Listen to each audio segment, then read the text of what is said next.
നമസ്കാരം. സൗദി അറേബ്യയിലെ അൽ ഖൊബാറിൽ താമസ സ്ഥലത്ത് ഇന്ത്യൻ യുവതി കൊലപ്പെടുത്തിയ 3 മക്കളുടെ മൃതദേഹങ്ങൾ നാളെ ഖബറടക്കും. തെലങ്കാന ഹൈദരാബാദ് ടൗളിച്ചക് സ്വദേശിനിയായ സൈദ ഹുമൈറ അമ്രീനാണ് ഈ കൊടുംപാതകം ചെയ്തത്. 6 വയസ്സുള്ള ഇരട്ടകളായ സാദിഖ് അഹമ്മദ് മുഹമ്മദ്, ആദിൽ അഹമ്മദ് മുഹമ്മദ്, 3 വയസ്സുകാരനായ യൂസുഫ് അഹമ്മദ് മുഹമ്മദ് എന്നിവരാണ് കൊല്ലപ്പെട്ടത്. കഴിഞ്ഞ ആഴ്ചയാണ് മക്കളെ യുവതി കൊലപ്പെടുത്തി ജീവനൊടുക്കാൻ ശ്രമിച്ചത്.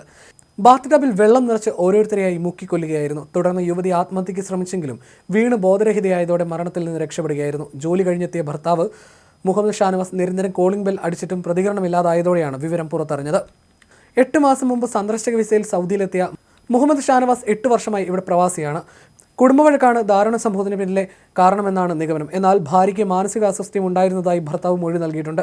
ജീവിതത്തിലെ ഒറ്റപ്പെടലും നിരാശയുമാണ് ഇത്തരത്തിൽ കടുങ്കൈ ചെയ്യാൻ തന്നെ പ്രേരിപ്പിച്ചതെന്നാണ് യുവതിയുടെ വിശദീകരണം. തുടർ നടപടികൾ പൂർത്തിയാക്കി ദമാമിൽ നാളെ മൃതദേഹങ്ങൾ ഖബറടക്കും. സാമൂഹ്യ പ്രവർത്തകരായ നാസ് ഫക്കത്തിൻ്റെയും ഖബീർ കൊണ്ടോട്ടിയുടെയും നേതൃത്വത്തിലാണ് നിയമ നടപടികൾ പൂർത്തിയാക്കിയത്.